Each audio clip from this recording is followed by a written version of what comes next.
Hello friends, how are you. कैसे हैं आप सब। मेरे यूट्यूब चैनल में आप सबका स्वागत है। मैं मंजू सिद्धार्थ आपको जीवन की सच्ची कहानियां सुनाती हूँ। अगर आपने मेरा चैनल सब्सक्राइब कर लिया है तो बहुत अच्छा, अगर नहीं किया है तो प्लीज कर लीजिए। बेल आइकॉन पे भी क्लिक करें जिससे मेरे नए वीडियोस आपको मिलते रहें। पिछले 2 हफ्ते काफी व्यस्त होने के कारण मैं वीडियो नहीं बना पाई, पर आप लोगों को बहुत मिस किया है। आशा है आप लोगों ने भी हमें याद किया होगा। चलिए अब कहानी आगे बढ़ाते हैं। आज सुबह से ही घर में खूब गहमा गहमी थी। संडे का दिन था, सब अपने अपने सामान सेट करने में लगे थे। ऑलमोस्ट पूरा घर व्यवस्थित हो गया था। शाम को मीरा दीदी के एक फ्रेंड और उनके पेरेंट्स डिनर पर आने वाले थे। वो लोग गृह प्रवेश की पूजा में भी आए थे। सुषमा मीरा की पक्की सहेली थी, मतलब बेस्ट फ्रेंड।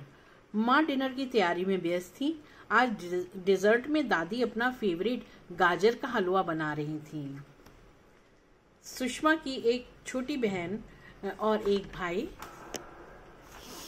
हैं। बहन का नाम आशी है। वह चंदा के क्लास में ही पढ़ती है और दोनों में दोस्ती भी है। चंदा भी बहुत उत्साहित थी कि आशी आ रही है। तरह तरह के व्यंजन बनाने में मीरा और ज्योति भी माँ की हेल्प कर रही थी। 8 बजते बजते मेहमान आ गए। घर की रौनक देखते ही बनती। एक तो नया चमचमाता हुआ घर, उस पर पापा का लाइट अरेंजमेंट, माँ के हाथ के खाने की खुशबू, सब मिलाकर माहौल को अति आकर्षक बना रहा था। चंदा फुदक फुदक कर आशी को अपना नया घर दिखा रही थी। आशी तारीफ करते थक नहीं रही थी। 3rd फ्लोर के अपने कमरे में आकर चंदा ने आशी को बैठाया और स्कूल की बातें करके दोनों चहकने लगी। खाना डाइनिंग टेबल पर सजा दिया गया था। सभी बड़े डाइनिंग टेबल चेयर पर बैठे। बच्चे अपनी प्लेटों में खाना डालकर ड्राइंग रूम के सोफे पर जम गए। मंद मंद संगीत और बातों की गहमा गहमी के बीच डिनर संपन्न हुआ। सब खाने की खूब तारीफ कर रहे थे। उसके ऊपर दादी के गाजर के हलवे ने 4 चांद लगा दिया। गजरेला सबको बहुत ही पसंद आया। माँ ने एक बॉक्स में पैक करके आशी के दादा दादी के लिए दिया। काफी ओल्ड होने के कारण वह लोग नहीं आ पाए थे। नए घर में समय फुर्र करके उड़ रहा था। अक्सर सब पुराने घर को याद करते।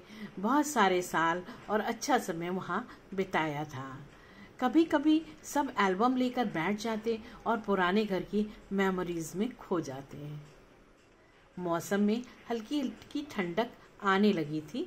अक्टूबर का महीना शुरू हो गया था। इस बार दशहरे में कुछ खास मेहमान आने वाले थे। दूसरे नंबर की बुआ, उनका बेटा और बहू, ये सब यूएस से आ रहे थे दशहरा एंजॉय करने। इलाहाबाद का दशहरा बहुत फेमस है। यूपी में वैसे भी हर एक शहर में बहुत जोर शोर से मनाया जाता है।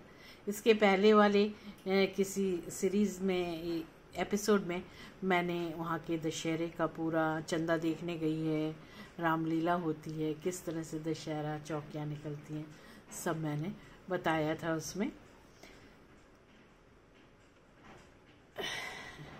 घर के बाहर नेम प्लेट लग गई थी। सबकी सहमत से आशियाने का नाम रजनीगंधा रखा गया। आज रजनीगंधा में बहुत चहल पहल थी। दशहरे की छुट्टियां शुरू हो गई थी। वो अपने परिवार के साथ पहुंच गई थी। चंदा और फैमिली वो अपने परिवार के साथ पहुंच गई थी। एक्चुअली घर काफ़ी अंदर तक बड़ा था।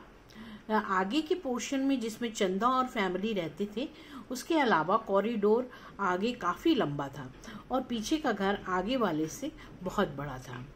वह पोर्शन चंदा के बड़े चाचा ने खरीदा था। आजकल वह दिल्ली में रह रहे थे। घर बंद था और चाबी चंदा के पापा के पास थी। बड़े चाचा का घर काफ़ी बड़ा था। कुल 8 कमरे थे। बीच में एक बड़ा सा आंगन, बाईं ओर एक दालान, दाईं ओर 4 कमरे और बाईं ओर 2 कमरे नीचे और 2 ऊपर। दाहिनी ओर जो 4 कमरे थे उनके ऊपर बड़ी सी छत थी। इस छत पर चंदा और फ्रेंड्स खूब धमा चौकड़ी मनाया करते थे। छत की सीढ़ियाँ घर के बाहर से ऊपर जाती थी, मतलब कॉरिडोर के लास्ट में ये सीढ़ियाँ थी। आंगन में बहुत से पौधे गमलों में लगे थे, तुलसी, मनी प्लांट, हिबिस्कस, लिली और बहुत कुछ। बड़े से एंट्रेंस डोर से आंगन में आने पर सामने किचन और उसके साइड में स्टोर रूम था। बुआ की व्यवस्था दादी के रूम में थी। 10 दिनों का स्टे था।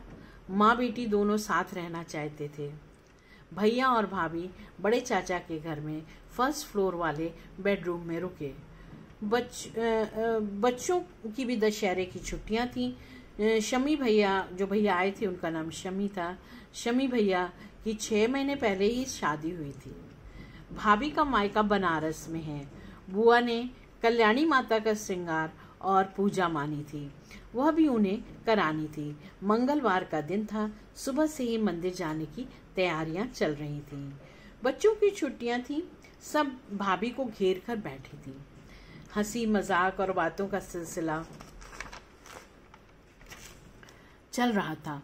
बुआ दादी के पास बैठकर अपना सुख दुख बांट रही थी। बहुत दिन बाद अपनी माँ से मिली थी तो बहुत सारी बातें थी करने को। फूफा जी अब इस दुनिया में नहीं थे, वो इंडियन आर्मी में कैप्टन थे। उनके भी किस्से चल रहे थे। बुआ की 2 बेटियां थीं जो शमी भैया से बड़ी थीं। सबसे बड़ी बेटी का विवाह दिल्ली के एक संभ्रांत परिवार में हुआ था। अपने पति और 2 बच्चों के साथ वह खुशहाल जीवन बिता रही थीं। छोटी बेटी कनाडा में थी। उसके पति का वहाँ बिजनेस है। वह भी अपने 2 बेटों के साथ सुखी है। दादी सबके हालचाल पूछ रही थी। बुआ के पास सबकी लेटेस्ट फोटो थी जो वह दादी को दिखा रही थी। शाम 5 बजे सब कल्याणी माता के मंदिर की ओर निकल पड़े। आज श्रृंगार था, सब मंदिर की ओर चल पड़े। मंदिर पास में ही है, सब पैदल ही चल पड़े। माता का मंदिर काफी बड़ा है। बड़ी बड़ी चौड़ी चौड़ी सीढ़ियां चढ़कर विशाल द्वार से सबने मंदिर में प्रवेश किया। आज की पूजा बुआ के लिए पहले से ही बुक थी। माता के श्रृंगार के लिए पहले से बुकिंग करानी होती है। चंदा ने आज अपना जयपुरी स्टाइल का लहंगा चोली पहना था। मीरा ने दुपट्टा भी बड़े सलीके से चंदा को पहनाया था। वह बहुत आकर्षक लग रही थी। यूं तो सभी अपनी खूबसूरत ड्रेसेस में अच्छे लग रहे थे। मंदिर का प्रांगण बहुत बड़ा है। चारों ओर दालानों में सभी देवी देवताओं की मूर्ति है। सबके दर्शन करते हुए मुख्य कक्ष में सब आ गए। यहाँ माता की बेहद खूबसूरत चांदी की प्रतिमा है। आज माता का खास श्रृंगार किया गया है। प्रसाद का इंतजाम पहले से ही था। फल, मिठाई, नारियल सब चढ़ावे के लिए रखे गए। इस मंदिर में प्रथा है पूजा के समय ढोल और नगाड़े बजते हैं। ये वहाँ की खासियत है। पूजा के समय बहुत तेज ढोल और नगाड़े बजते हैं। इनकी आवाज़ इतनी तेज होती है कि आसपास अगल बगल खड़े लोगों को भी आपस में कही बातें नहीं सुनाई पड़ती। पूरी आरती में ढोल नगाड़े बजते हैं। उस वक्त माहौल बहुत पवित्र फील होता है। बिना किसी कोशिश के अपने आप माता के चरणों में समर्पण हो जाता है।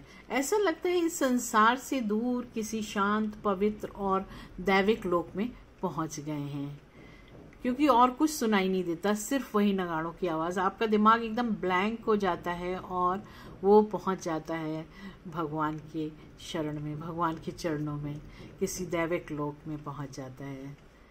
काफ़ी मेहमानों को भी बुलाया गया था। माता का कक्ष पूरा लोगों से भरा था। साइड के दोनों दालानों में एक में प्रसाद और चरणामृत की व्यवस्था थी और दूसरे में ढोल नगाड़े वाले बैठे थे।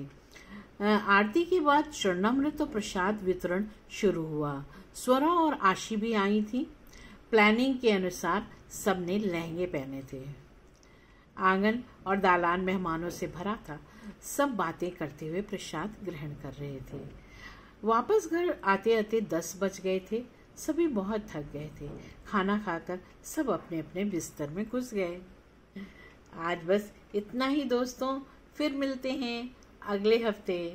अगर आपको कहानी पसंद आ रही है तो प्लीज़ लाइक का एक थम्स अप कर दीजिए, और अगर नहीं पसंद आ रही है तो थंब डाउन भी कर सकते हैं और कमेंट बॉक्स में कमेंट करिए, जिससे मुझे मोटिवेशन मिलता रहे आगे कहानी आपको नरेट करने के लिए। Okay friends, take care, bye bye, God bless you all, I love you all.